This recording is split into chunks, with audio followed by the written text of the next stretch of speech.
I'm Christina, 25 years old, and I mostly keep to myself. Even though I have a job or study, my family might think I don't because I don't talk about it much, especially my brother. How did I end up like this?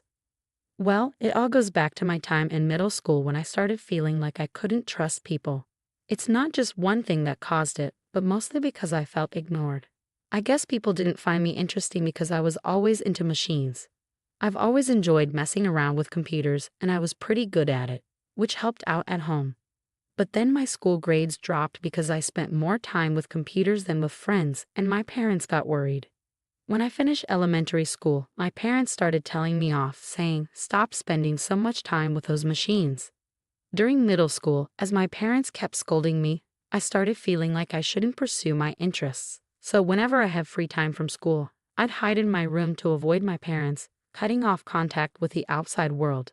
This made more people think I was strange or risky, and I started feeling isolated even at school. The only person who supported me was my brother Keith. He always knew how to cheer me up and keep me going. With his help, I finished school. But I didn't go to high school. Instead, I did computer jobs from home.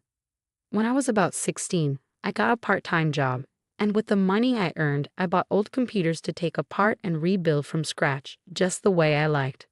My hobby became a business opportunity, and by the time I hit 20, I was making and selling computers. Soon, I started my own business, offering affordable computers, and became quite well known. By the time I turned 25, I'd made a decent amount of money. I even started contributing $2,500 to my parents' household each month and still had money left over. Even though I tried explaining my job to my parents, they didn't get it. After a few arguments, they decided that as long as I could support myself, they didn't mind what I did. This meant they stopped interfering and I could live as I pleased at home. But my brother still didn't think much of me. My brother used to be my ally, the one who understood me best when I was in school. He was really kind, but maybe he got tired of his sister, who was still at her parents' house tinkering with machines even after turning 20. Over time, he started treating me harshly whenever he saw me. Since I didn't keep quiet about it, we ended up having more conflicts, and now we're not on good terms. Things got even worse after my brother got married. His wife, who we'd known since high school, never really liked me. After hearing about me from my brother, she didn't want to be my sister-in-law and seemed to influence my brother against me. Because of this ongoing situation, I became known as the troublemaker at home. Even though I stayed in my room most of the time, I felt my heart breaking from all the hostility directed at me, which was different from my parents' concerned words. Suddenly, my parents' home, once a cozy sanctuary despite the criticisms, turned into a hostile environment. I no longer felt comfortable there, and it seemed like my parents were being swayed against me while my allies disappeared. Even though I had my own income and contributed to the household expenses, my brother and sister-in-law, who didn't understand my work, saw me as a burden. They started talking about kicking me out and taking over the house. Feeling disconnected from my brother and his plans, I figured leaving wouldn't make much of a difference. Once I found a new place, I wouldn't have to contribute to household expenses anymore, which meant I could save that money instead. It was kind of a silver lining. As I was thinking about moving out, my brother brought up the topic of inheritance out of the blue. He seemed to think that our parents' financial comfort, despite my lack of a traditional job, was due to their wealth. So when the idea of me leaving came up, he suggested, "Since we'll be taking care of mom and dad, we should inherit their assets. You should give up your share of the inheritance." But the truth was, the reason our parents could enjoy their lives without working was because I was covering their living expenses. I didn't think they could manage without that money, but my brother saw me as nothing but a burden in my room. Despite feeling like leaving was the best option, I decided to ask one more time out of kindness. "Are you really okay with me leaving?" I asked. My brother just laughed and said, "We'd be happy if you left already." It became clear once again how little he understood. I felt sorry for him and his wife, which made me even more determined to leave. A few days later, I was still in my room, and my brother and sister-in-law were relentless in their efforts to get me out. They kept knocking on my door, convinced mom to stop cooking for me, and even told me to do my own laundry. But these were all things I'd have to do if I lived alone anyway. I wasn't going to just sit back and let them take my place away from me without a fight. Sure, I wasn't happy about it, but I wasn't about to accept it either. I was being unfairly pushed out, and I wasn't going to take it lying down. After all, I'm skilled with machines, something my brother seemed to forget. He didn't realize the power I had with a computer at my disposal. I wasn't the type to quietly obey orders and leave. My brother's marriage, with me as the reclusive sister, was the only chance for our parents to have a grandchild. They were so focused on that, they didn't see how wrong it was for me to leave. So I decided to set up a little surprise for them, a trap that would spring into action as soon as I left the house. After finding a new place to live and completing all the necessary procedures, I was ready to leave my family home. Just before I departed, I left a farewell message for my parents and brother. I've been supporting the family, and you've forgotten all the good I've done. I hope you realize who the real burden on our family wealth is. My parents seemed surprised for a moment, but they probably trusted that my brother would figure things out somehow. They all brushed off my words as bitterness. I knew they didn't take me seriously. But for now, I believed it was best to leave things this way. So I left the house.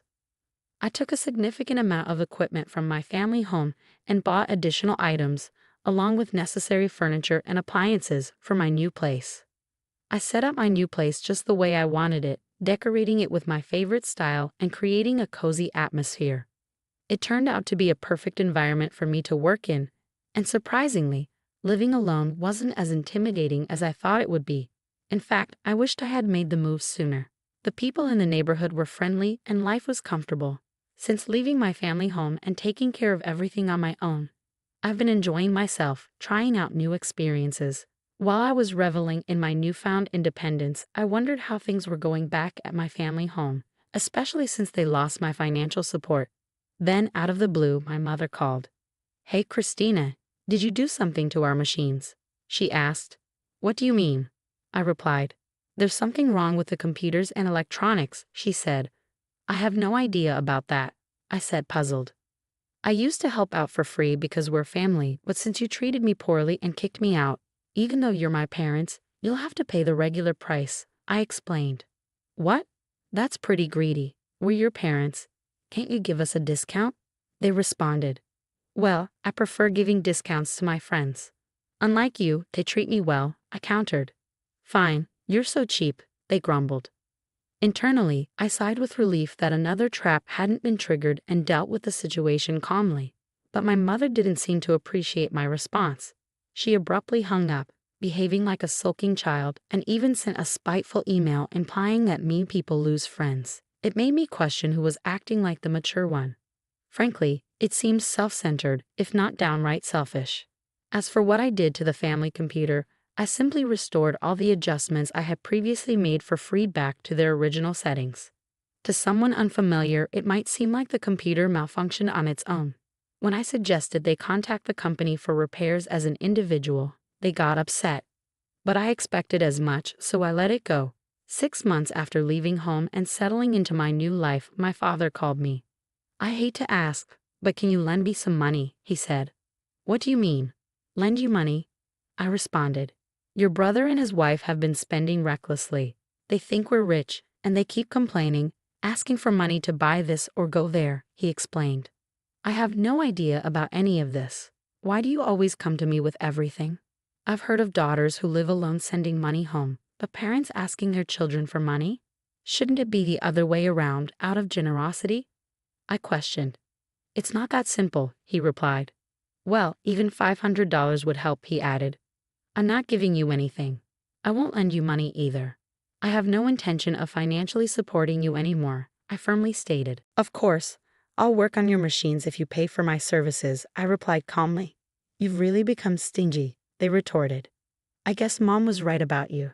They went on complaining about my unemployed years, but I didn't let it bother me. I just ended the call. My father didn't send any emails, but he started calling me multiple times a day, which I found annoying. What troublesome parents I have, I thought to myself. A few days later, my brother, sounding desperate, called me. When I asked why they kept contacting me, he asked, "Do you know why our family was wealthy?" It seemed like he suspected their financial situation had worsened since I moved out, but it was too late. My current home was my sanctuary. My work and life were all centered around this house, and I had no intention of leaving it again. Could it be that our family's wealth came from the $2,500 I was contributing each month? I pondered. I didn't have to give that much, but I felt grateful for my upbringing, so I willingly contributed more. But now, why would I continue supporting a home that kicked me out? It didn't make sense, right? So that's when mom and dad's finances took a hit. My brother realized. I'm sorry, but even if you asked me to come back, I have no intention of doing so, I replied firmly. I understand now that what happened was wrong. I'm sorry, but it's too late for apologies. I have no plans to have any involvement with you in the future. Please don't call me anymore. Hey, wait, my brother protested, but I ended the call. When I left home, I made a vow never to be drawn back into their drama. Forgiving them wasn't something I could do easily. I decided to cancel my cell phone contract to avoid the constant calls. 5 years have passed since then, and I've moved on. I got married and started a new chapter in my life. My partner is in the same line of work as me, so he understands my lifestyle and helps out with household chores. Although I thought about reaching out to my parents since they're technically family, I felt it was too late. I hadn't made any attempts to reconnect. However, my husband expressed an interest in meeting my parents and learning about their current situation. To gain insight, I hired a detective to investigate. What we discovered was shocking. My parents, desperate to maintain their lifestyle and keep my brother and his wife tied to the family home, had accrued a mountain of debt from various lenders. With no hope of repayment, the debt continued to grow with accumulating interest, leaving them in a dire situation. The debt from my parents alone exceeded $100,000, and their house had been used as collateral. Now, where our family home once stood, there's only an empty lot. Although I felt a twinge of sadness due to my sentimental attachment to our family home, I couldn't help but think that my parents were facing the consequences of their actions. I decided to look into my brother's current situation. It appeared that my brother had suggested a divorce due to his wife's extravagant spending habits, but she vehemently opposed the idea. They were now embroiled in a drawn-out divorce lawsuit, which was draining both their time and finances. His wife had hired a lawyer and was resisting the divorce, refusing to let go of my brother, leaving them at an impasse. Despite rumors, my brother and his wife hadn't yet had children. To confirm, I sent the detective to the hospital where they were being treated. It turned out my brother was indeed infertile, nearly incapable of producing sperm, making natural conception highly unlikely. My parents, who had pinned their hopes on having grandchildren from my brother and his wife, were disappointed and ended their cohabitation. The family home had to be sold to settle the debt, marking the sad state of my family. This distressing reality became apparent after a cursory investigation. It was evident that engaging with them in this condition wouldn't be beneficial for me or my husband. Now I have a loving husband, 4 children, and a dog. We've purchased a spacious home and are living the life my family once dreamed of. If they were aware of our situation, they might try to exploit it, which I couldn't bear. As soon as I learned about this, I went to the local office and arranged for my personal information to be accessible only through formal disclosure requests. I made a conscious effort to keep my distance from them and asked my husband not to engage with them regarding our marriage. Although he seemed disappointed at first, after explaining the situation, he understood and hasn't brought it up since. I hope that once things settle down at my family home and a time for reconciliation arrives, I can rebuild a relationship with my parents and brother.